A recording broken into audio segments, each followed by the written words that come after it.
Harry, James, and Gordon were miserable. They had been shut up for several days for being naughty and longed to be let out again.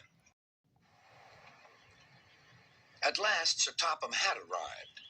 "I hope you are sorry," he said, "and that you understand that every job on the railway is important. We have a new tank engine called Percy, who helps pull coaches, and Thomas and Edward have worked the main line nicely. But I will let you out now if you promise to work hard." "Yes, sir," said the three engines, "we will." "That's good. But please remember that this no shunting nonsense must stop." Sir Topham Hatt then told Percy, Edward, and Thomas that they could go and play on the branch line for a few days. They ran off happily to find Annie and Clarabelle at the junction. The two coaches were very pleased to see Thomas again. Edward and Percy played with the freight cars. "Stop, stop, stop," screamed the cars as they were pushed into their proper sidings. But the two engines laughed and went on shunting till the cars were tidily arranged.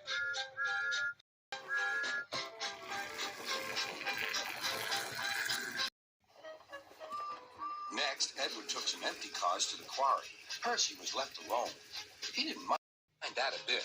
He liked watching trains and being cheeky to the other engines. "Hurry, hurry, hurry," he would call, and they got very cross.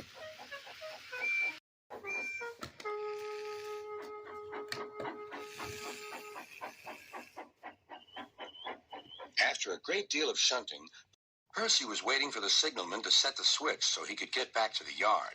Percy was being rather careless and not paying attention. Edward had warned Percy, "Be careful on the main line. Whistle to the signalman that you are there." But Percy didn't remember to whistle, and so the busy signalman forgot him.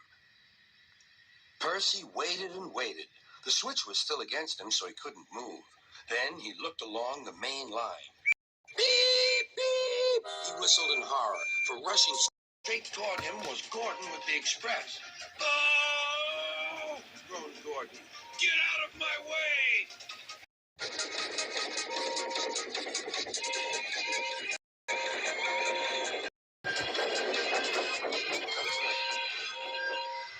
Percy opened his eyes. Gordon had stopped with Percy's buffers just a few inches from his own.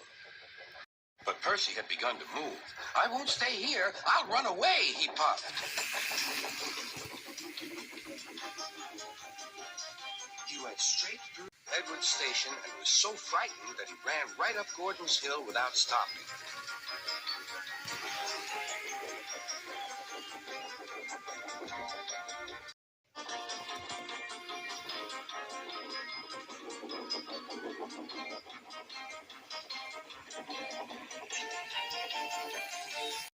After that, he was tired, but he couldn't stop. He had no driver to shut off steam and apply the brakes. "I want to stop! I want to stop!" he puffed. The man in the signal box saw trouble, so he kindly set the switch. Percy puffed wearily onto a nice empty siding, ending in a big bank of earth. He was too tired now to care where he went. "I want to stop! I want to stop!" "I have stopped," he puffed thankfully. "Never mind, Percy," said the workmen as they dug him out. "You shall have a drink and some coal, and then you'll feel better." Presently, Gordon arrived. "Well done, Percy. You started so quickly that you stopped a nasty accident." "I'm sorry I was cheeky," said Percy. "You were clever to stop," replied Gordon. Then Gordon helped pull Percy out from the bank. The two engines are now good friends, but Percy is always most careful when he goes out on the main line.